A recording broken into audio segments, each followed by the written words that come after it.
The first time I saw my paycheck in Japan, I didn't understand where all my money went to. Hello, my name is Upendanice Barasa. I'm from Nairobi, Kenya. I have been living in Japan for the last 2 years as an English teacher. I'm pretty sure the reason you clicked on this video is either you are planning to move to Japan and work, either as an ALT or any other field, or you're just curious about money and taxes in Japan.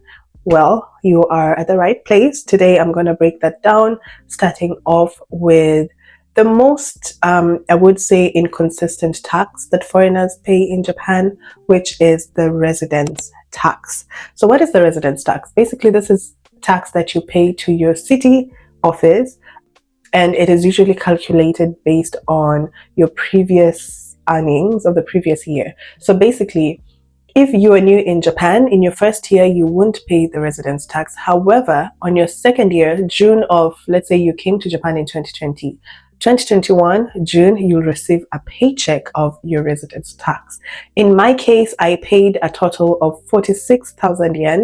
This check came divided into 4. So I got the first check of 13,000 yen and then 11,000 yen. However, they also give you a check if you want to pay the amount in lump sum. They also give you a separate check and you can decide whether you want to pay. The next tax is health insurance. There are 2 types of health insurances in Japan. We have the national health insurance and then we have the social health insurance. At the moment, I'm on the social health insurance because that's what my company is subscribed to. I don't know if that's the right word, but for health insurance, I do pay 10,760 yen per month.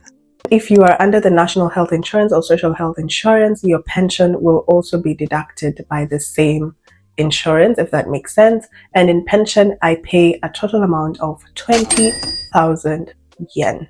Of course, when you leave Japan, I do know of instances where you can claim your pension. You'll probably not get all of it. I really don't know the workarounds about, around getting your pension back. However, I know it is a tedious process from just what I've had, but don't worry. If you have the time, if you have the energy, you can go ahead and do the process of getting your pension back once you decide to leave Japan. But remember, you won't get all of it. You'll probably get maybe a 70 to 60% of your pension. I do hear sometimes that you need to have stayed in Japan for at least 5 years. I don't know how true that is because I haven't done my research really on pension and living in Japan.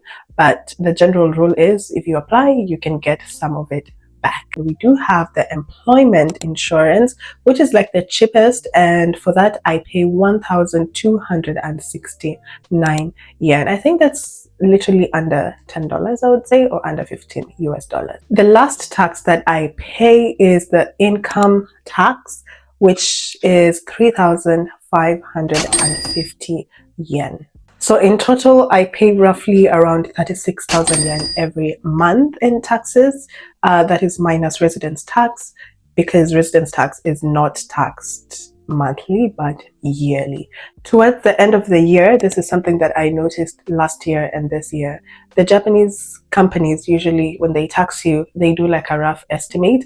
But at the end of the year, the government or the department in charge of taxes will calculate your monthly taxes, and if they notice that you paid maybe in excess, the money will be returned to you.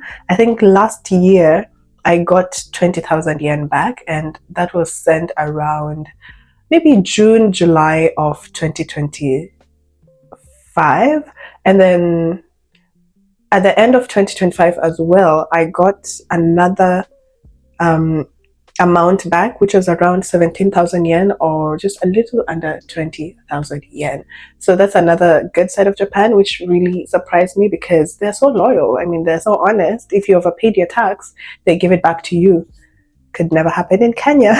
I'm just saying. But I hope this video was helpful in your planning to moving to Japan or just budgeting for your finances. See you again next time. Bye.